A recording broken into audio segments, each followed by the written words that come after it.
जय श्री कृष्णा। आज कहानियों की सीरीज में हम एक नई कहानी के साथ फिर से हाजिर हैं। उसका शीर्षक है अभ्यास।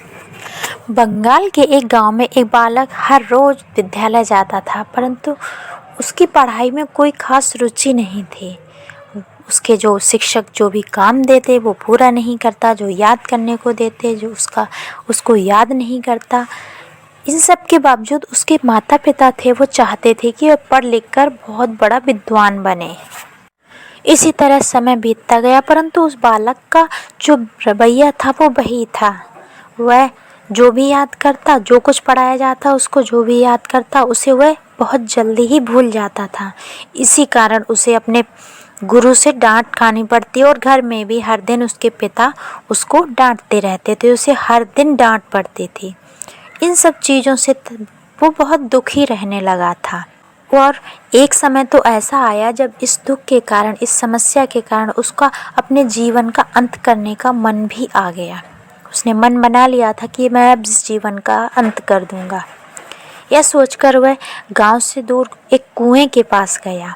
उस कुएं के पास जाकर उस बालक ने देखा कि एक महात्मा उस कुएं से पानी निकाल रहे हैं अपनी प्यास बुझाने के लिए। जब महात्मा ने उस बालक को देखा तो उन्हें वह बालक कुछ परेशान लगा। तब उन्होंने उसकी परेशानी का कारण पूछा। जब महात्मा जी ने उससे पूछा तो उसने वो सारी समस्या बता दी जो उसके साथ थी। उसने कहा कि मेरा पढ़ाई में बिल्कुल मन नहीं लगता, लेकिन मेरे घर वाले चाहते हैं कि मैं बहुत बड़ा विद्वान बनूं।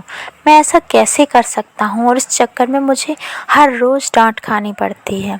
मैं इस जीवन से तंग आ चुका हूं और मैं इस जीवन का अंत कर देना चाहता हूं। मैं और नहीं जीना चाहता।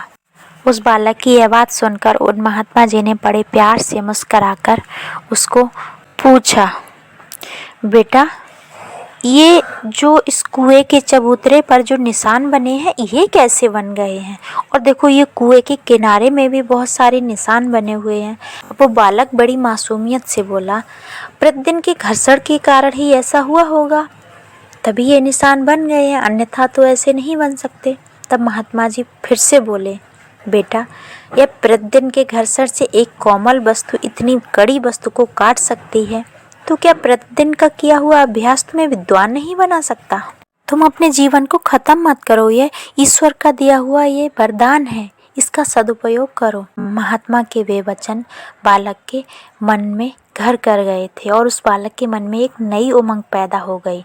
वो वापस अपने घर आया और एक नई उत्साह के साथ फिर से पढ़ाई में लग गया। और वही बालक आगे चलकर बंगाल का प्रसिद्ध विद्वान भूपदेश शास्त्री बना।